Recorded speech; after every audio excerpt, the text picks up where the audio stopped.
So Dave Meltzer came out and reported that Conor McGregor was refusing to do press for the Khabib fight. And I tend to think that Dave's right. I really do, just because you look around and you don't see Conor doing any press for the Khabib fight. But it's such a tough spot that Conor gets put in, and he gets so much fault put on him, but people don't think of some of the intangibles. The first of which is he lives in Ireland. So they're not really offering to fly cameras out and do it at Conor's convenience. They want him to get on a plane and come to some media meccas, Los Angeles, New York.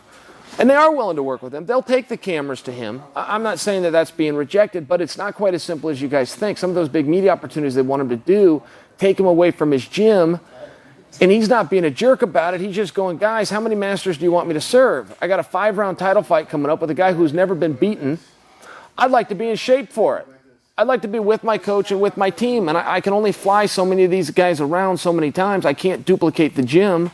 You're running me in different time zones on different schedules, and I got to work out a little bit. I get that argument, and as much passion as I just had in that statement to defend Conor, Conor's not totally right in this. I mean, look, he has a contract, and there's certain obligations that he has to do, and the company is willing to, when they sit down and negotiate with him, willing to pencil him in and put him in on the back end and share in some of the revenue, for the fruits of his labor there. And they have a reasonable expectation that he'll go through with it. So, you are going to have some of that push and pull. It's just, make sure you understand the time frame. Conor had done that one time, and Conor lost the fight. And Conor looked back and said, I'm not going to do that again. You guys took me out of what I do so well. I'm not going to do that again. And we see a major musical chairs in this sport with the champions. And boxing doesn't have that. And particularly way back in boxing. I mean, there was guys that would go 10 and 11 years. See you, Tyree. 10 and 11 years undefeated. And I have my own opinions on that. Some of it was because the media wasn't around. You used to have to watch your opponent fight. Fight boxing fights via a transistor radio. People would huddle around the radio. There was no closed circuit. There certainly was no YouTube and internet. There wasn't handheld recorders that you could go around and get footage on this. So it allowed guys to stay under that mystique and keep that championship for a while.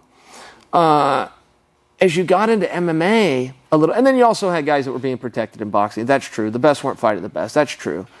When you got into MMA, you did have the best fighting the best, but you also had the ability of technology. You also had all of this footage out there. But I will offer you a third component, and the third component is the second somebody wins that world championship, they get instantly set into a media tour. And they got to go around the world. Now they're away from their gym. They're away from their teammates, right? The definition of insanity. Doing the same thing over and over and expecting a different result. Well, this is in reverse, okay? If you have success doing something, you got to dance with the one that brought you. And when you get taken out of that element, all of a sudden you're living out of hotels. You're not at the same gym. You're not on the same sleep schedule. You're not on the same diet schedule. You're not on the same training schedule. You're going to get a different result. And when you have somebody smart like Conor, somebody who cares about his career, somebody that's passionate to it, so many people think that he's just a make-believe character and he's just after the money, man. Some of that's media, but if you go and look what he does at his core, locks himself in the gym with his team, doesn't want to be around that media, doesn't want to be a household name and all these different things. There's a part of that you have to really respect and admire. And I'll let you decide who's right in the media. I think we'd all like Conor to do more media because he's fun, right? And we certainly support the promotion and then want to do good business. We do understand that. I'm just offering to you, make sure you do look at it at a different level. This isn't a guy being a diva. This is a guy pursuing a dream. This is a guy taking things very serious. So if he wants to stay at home in Dublin and the rest of us got to go out and do his bidding for him and tell the story, let's make sure it's told accurately.